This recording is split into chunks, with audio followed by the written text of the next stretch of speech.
enfants. As-Sawm, c'est surtout un jeûne, en particulier de la langue. Parce qu'ici, Marie s'engage à n'adresser la parole à personne. Lorsqu'elle apprend qu'elle est enceinte de Isa, de Jésus, elle est inquiète. Et elle se dit, les gens vont croire que j'ai commis l'adultère. Pourquoi? Parce qu'en fait, elle n'est pas mariée et aucun homme, elle n'a approché aucun homme.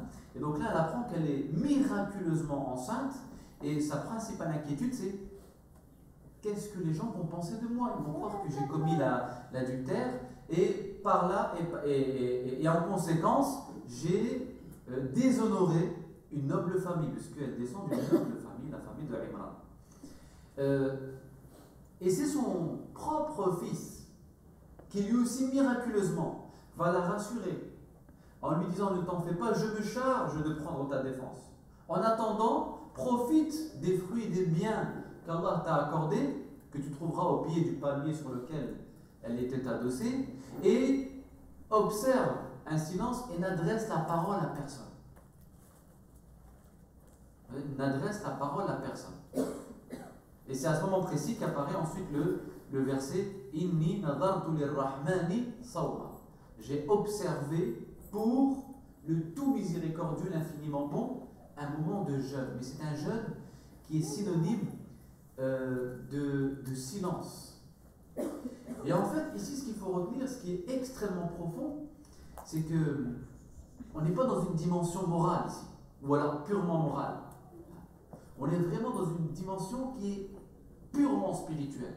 Parce que Marie, vous savez, quand la femme de Imran, qu'on nomme aussi Hanna, elle invoquait Dieu pour avoir un enfant. Et un garçon en l'occurrence, afin de faire partie de ceux qui vont garder le temple de Jérusalem.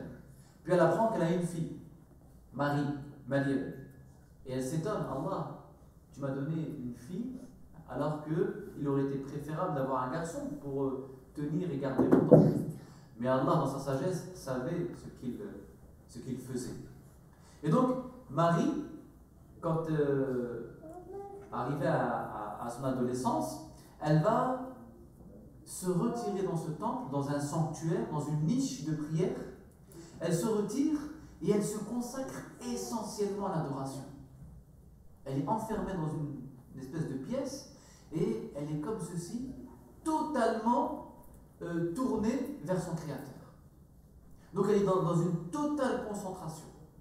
Et elle a soumis son être dans son intégralité à Allah subhanahu wa ta'ala.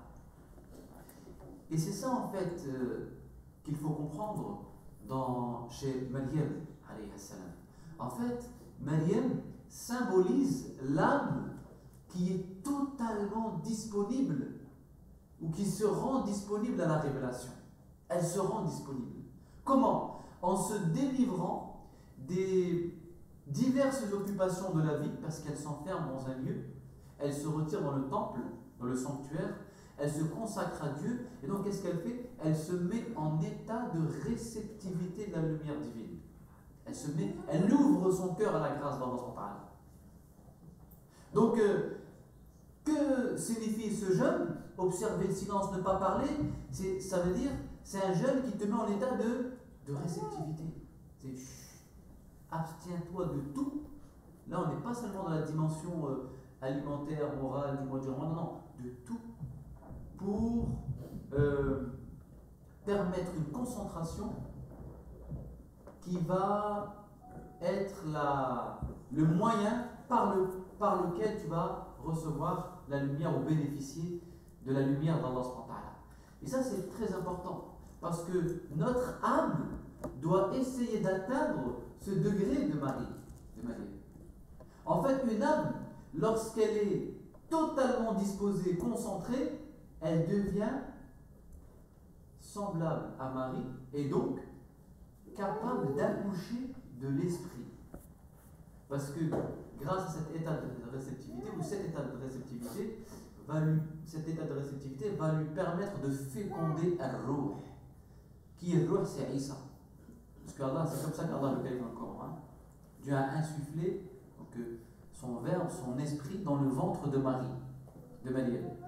Et donc, tout être humain, tout musulman a en lui un Jésus latent, un Isa qui est en lui, un esprit qui est en lui, et qui ne demande qu'à être accouché, qu'à venir au monde. C'est une naissance spirituelle. Parce que la sagesse de l'islam nous apprend que l'être humain ne naît pas qu'une fois. Il renaît en permanence. Et il a toujours des éléments, des potentialités qui lui permettent à chaque fois d'accoucher de son esprit, de naître à l'esprit d'Allah, ou de renaître.